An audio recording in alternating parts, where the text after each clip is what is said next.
Our today's topic is momentum and explosive forces, projectile motion, height of projectile, time of flight, and range of projectile. We will discuss the height of projectile and we will calculate the formula for height of projectile.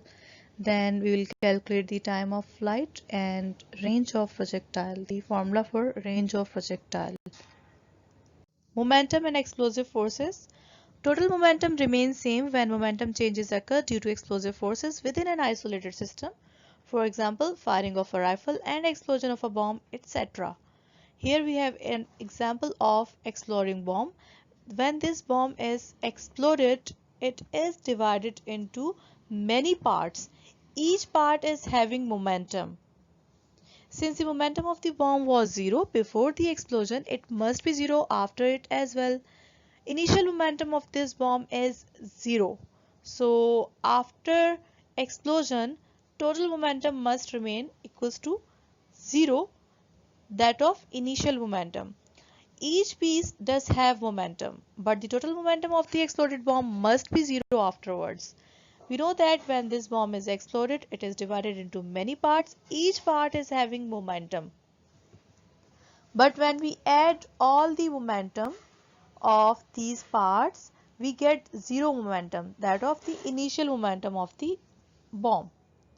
This means that it must be possible to place the momentum vectors tip to tail and form a closed polygon, which means the vector sum is zero. We can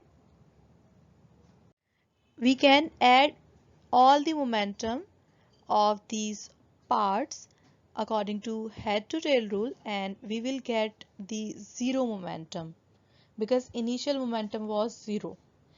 If the original momentum of the bomb were not zero, these vectors would add up to the original momentum vector. In case if the initial momentum is not zero, so by adding up all the momentum, we will get the original momentum vector. But in this case, we have initial momentum p is equals to 0. So we will get the vector sum equals to 0. Vector sum of momentum equals to 0. We have another example of momentum and explosive forces, that is firing of a rifle. Before firing, momentum is 0. Sum of momentum is equals to 0 because before firing, bullet and rifle both are at rest. Firing of a rifle results in the movement of bullet and recoiling of the rifle. Mass of bullet is less than the mass of rifle and speed of bullet is greater than the speed of rifle, that is recoiling speed.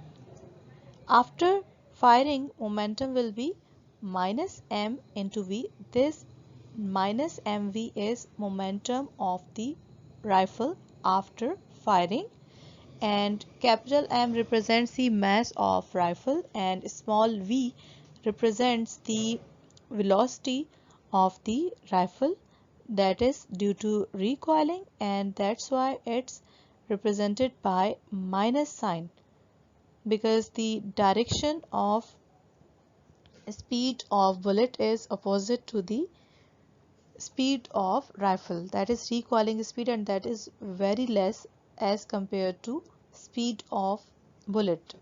And mv is momentum of bullet. Small m represents the mass of bullet, that is very less as compared to rifle, and capital V represents the speed of bullet, that is greater than the speed of this rifle. So we can add both the momentums, and by adding we will get momentum equals to 0. So final momentum is equals to 0. The recoil speed of the rifle is much less than that of the bullet because of the rifle's greater mass. Projectile motion. Projectile motion is basically two-dimensional motion when an object travels along x-axis and as well as y-axis, or you can say that movement of object along vertical axis and along horizontal axis in same time. So when we talk about horizontal and as well as vertical motion of object in same time, We call this motion as projectile motion and the object is called as projectile. Consider the motion of a ball when it is thrown horizontally from certain height. This ball is thrown from certain height horizontally. It is observed that ball travels forward as well as falls downward until it strikes something as shown. When we have thrown this basketball horizontally, we have observed that this ball is traveling along horizontal axis as well as vertical axis. The movement of ball is vertical and as well as horizontal. So this ball is moving forward as well as it is falling downward.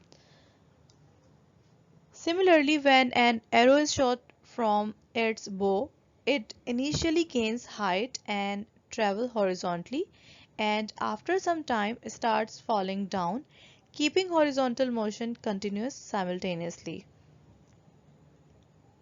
So arrow that is shot from bow is also an example of projectile motion because it covers distance or it moves in both the directions in vertical and horizontal axis. Now we can define projectile motion as projectile motion is a two-dimensional motion under the action of gravity. Now consider a body which is projected with speed, initial speed vi at an angle that is in between 0 and 90 degree. This angle can be any angle between 0 and 90 degree, but it cannot be 0 degree or 90 degree. It is in between them. With respect to the horizontal as shown in the following figure,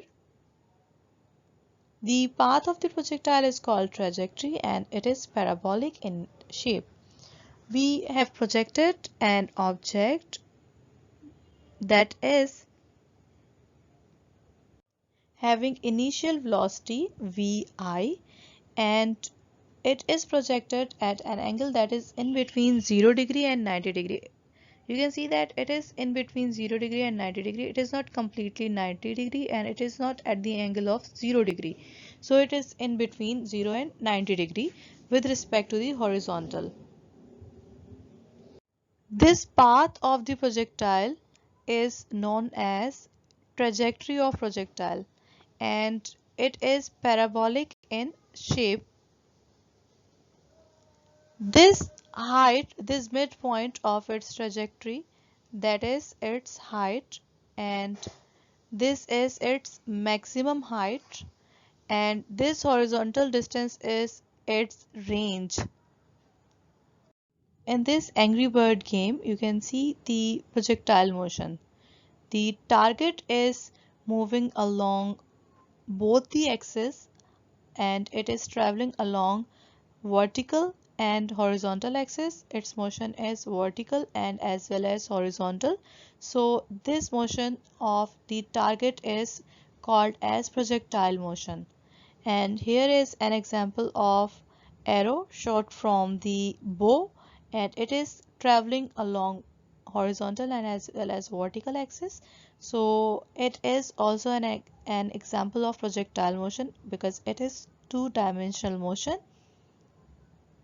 Initially, arrow is covering distance along vertical axis and it is moving forward as well. And after some time, this arrow is falling down and as well as covering horizontal distance. So this type of motion is known as projectile motion.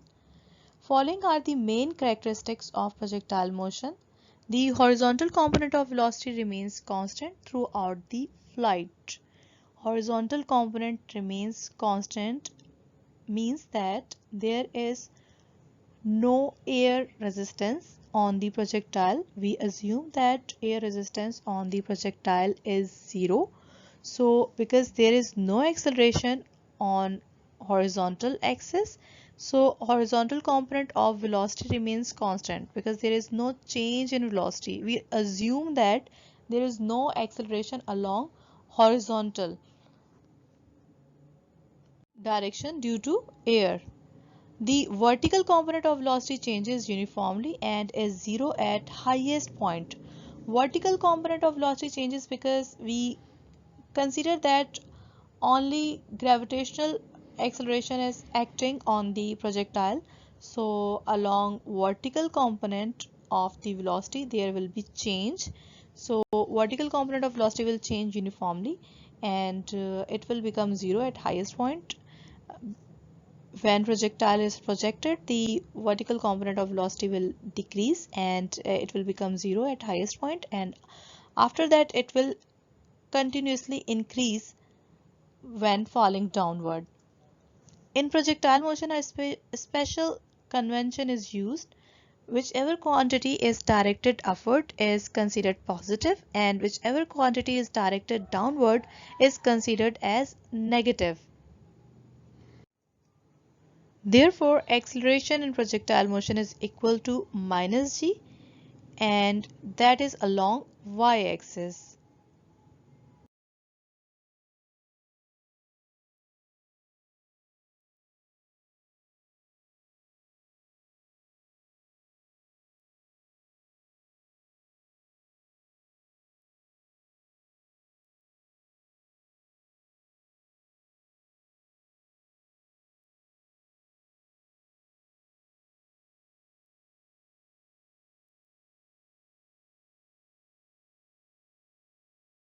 Assumption of projectile motion. In projectile motion, we assume that there is no resistance due to air, the acceleration due to gravity g is constant, and the effect due to earth is negligible.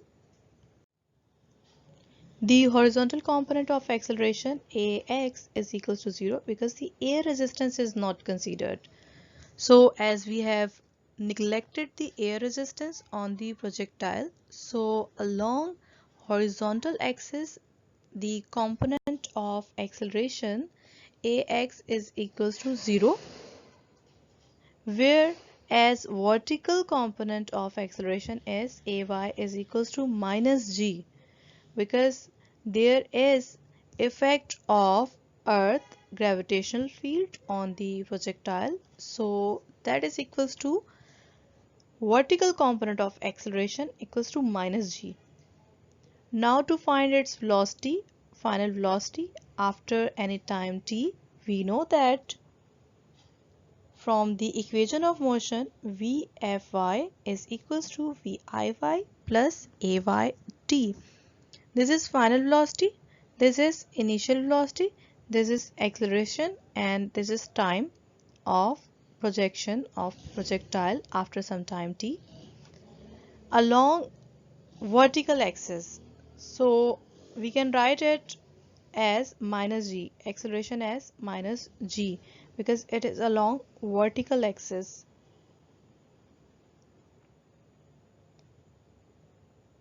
Vfx is equals to Vix is equals to Vi cos theta, as we know that along horizontal axis initial velocity of the projectile is equals to final component of the velocity of projectile, and that is equals to Vi cos theta. This relation you have discussed in previous chapter, and from there you know that velocity is equals to Vi cos theta, that is along x-axis, along horizontal axis.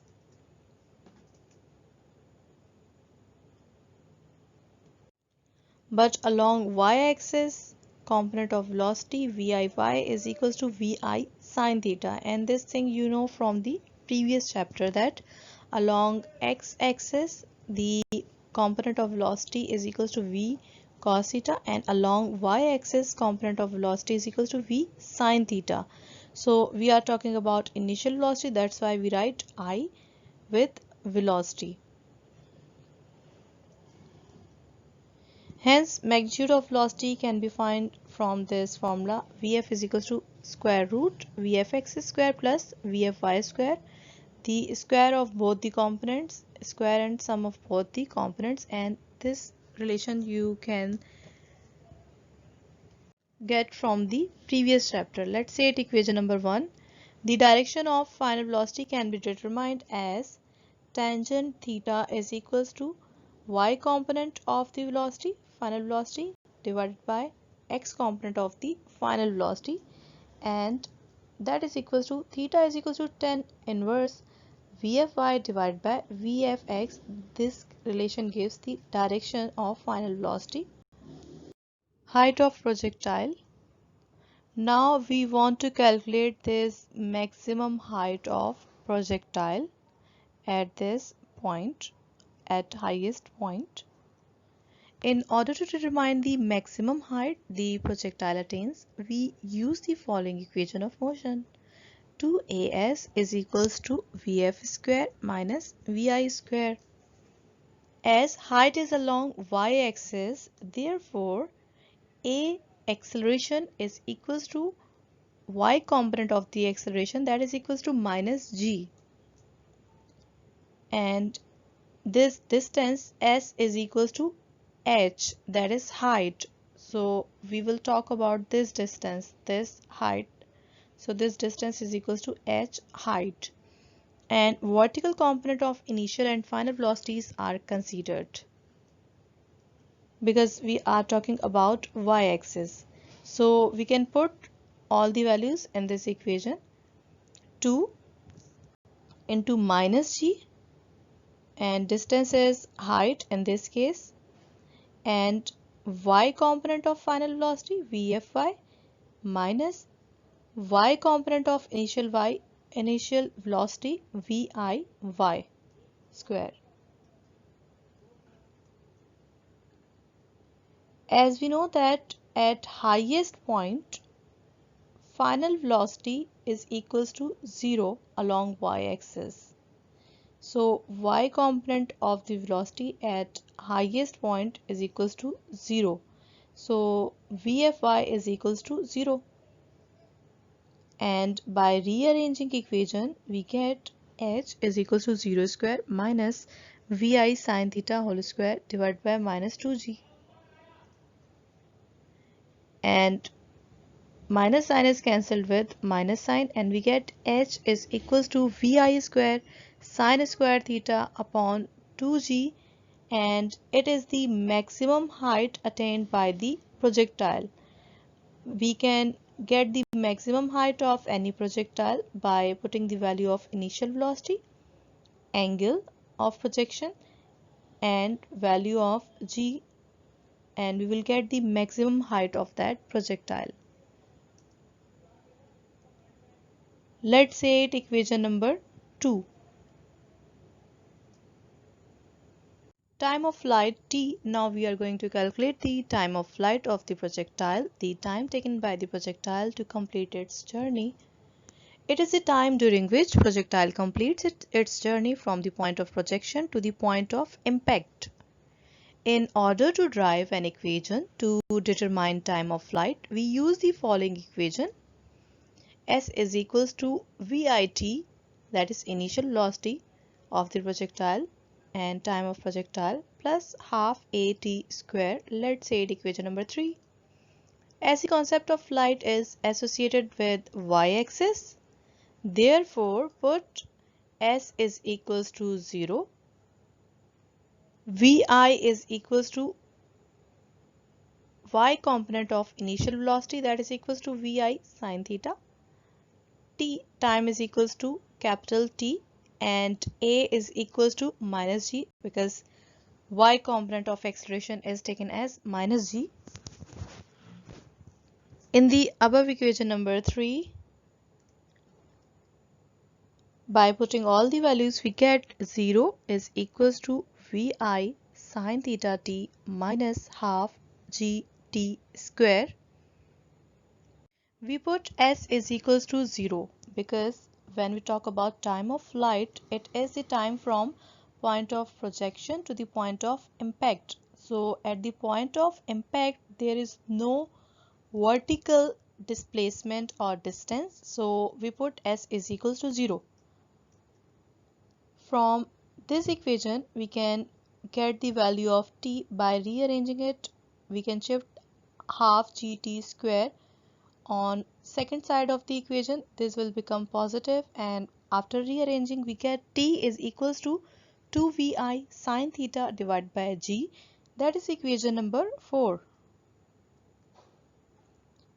Let t prime be the time of summit, time to reach the highest point, then it can be calculated as t prime is equals to t divided by 2, that is equals to this term divided by 2, and we will get vi sine theta divided by g. Let's say it equation number 5. Actually equation number 4 is total time of flight, time of projection to time till impact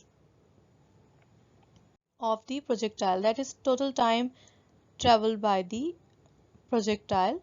And for getting the summit, that is time to reach the highest point, we can just divide this total time by 2, because we know that half of the total time will give us the highest point of the projectile. So by dividing total time with 2, we will get half of the time, and that half of the time is actually time to reach the highest point, and that is equals to vi sine theta divided by g, equation number 5. Now we are going to calculate the horizontal range of the projectile, that is the horizontal distance covered by the projectile. Maximum distance that a projectile covers in the horizontal direction is called range r of the projectile.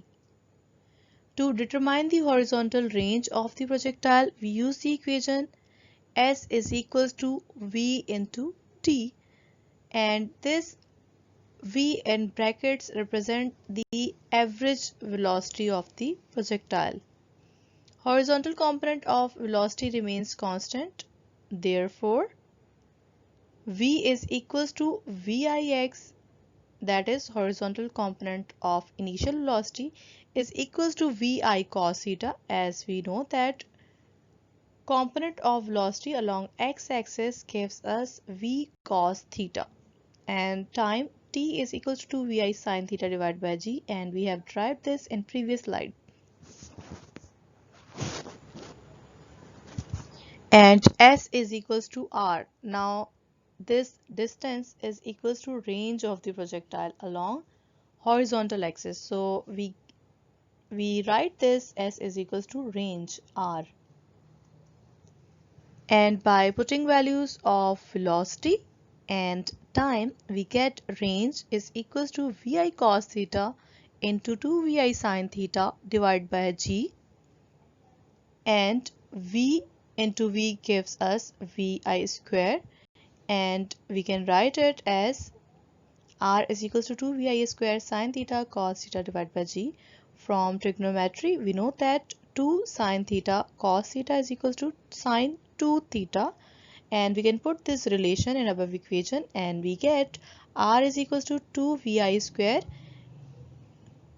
R is equals to Vi square sin 2 theta divided by g. Actually 2 sin theta cos theta is written as sin 2 theta. So we replace 2 sin theta cos theta with sin 2 theta from this relation, and we get R is equals to Vi square sin 2 theta divided by g. Let's say it equation number 6. If theta is equals to 45 degree, then we get maximum range, and this equation number 6 becomes our maximum range is equals to Vi square divided by g. If we put theta is equals to 45 degree in this equation number 6, so 45 multiplied by 2 gives us 90 degree, and sine 90 is equals to 1, and that is the maximum value of sine theta. So we get our maximum is equals to Vi square divided by g. Whenever angle of projection is 45 degree, we will get the maximum range of the projectile. Maximum range. We can calculate the maximum range of projectile from the formula R is equals to Vi square sin 2 theta divided by g. If the value of sin 2 theta is equals to 1, then this range will be maximum. So we can calculate angle theta by this condition when sin 2 theta is equals to 1, and 2 theta maximum is equals to sin inverse 1, and sin inverse 1 is equals to 90 degree. So 2 theta maximum must be equals to 90 degree. From here theta maximum is equals to 45 degree. So for theta is equals to 45 degree, we can write r is equals to vi square sine 2 into 45 degree divided by g. This is equation number 6, and in equation number 6 we just put theta maximum is equals to 45 degree, and 2 into 45 degrees equals to 90 degrees, sine 90 degrees equals to 1, and we get maximum range at the angle of 45 degree. So our maximum range is equals to vi square divided by g, and this maximum range can be achieved at the angle of projection equals to 45 degree. As we discussed, if theta is equals to 45 degree, angle of projection is 45 degree, then we get maximum range. Here you can see the different ranges of projectile when projected at different angles at 10 degree, and this blue curve shows the 30 degree of angle of projection. This red parabolic path shows the 45 degree angle of projection. This green parabolic path shows the 60 degree of angle of projection, and this brown path shows the 80 degree of angle of projection. And you can see that at 45 degree, that is represented by the red parabolic path, at 45 degree angle of projection we get the maximum range, and this range is greater than all the ranges of projectile projected at different angles. So this blue parabolic path shows the maximum range because it is projected at the angle of 45 degree. Another important and interesting thing about projectile motion and horizontal range of projectile motion is that experiments have proved that for projectile motion, if speed of projection and g remains constant, then there are always two such angles for which the projectile travels same horizontal range. These angles are complementary angles of one another. Thus, a projectile will travel same range for the following pairs of angles, such as 80 degree and 10 degree, 70 degree and 20 degree, 60 degree and 30 degree, etc. For angle of projection equals to 30 degree and angle of projection equals to 60 degree, the range of projectile will be same. For the angle of 20 degree and projection angle of 70 degree, the range of projectile will same. For the projection angle of 10 degree, the range of projectile will be same as projection angle of 80 degree. So here you can see that for angle of projection 75 degree, the range is same as that of angle of projection at 15 degree. And for angle of projection 60 degree, the range is same as that of angle of projection as at 30 degree. So at 30 degree and 60 degree, the range is same. The point of impact of projectile is same.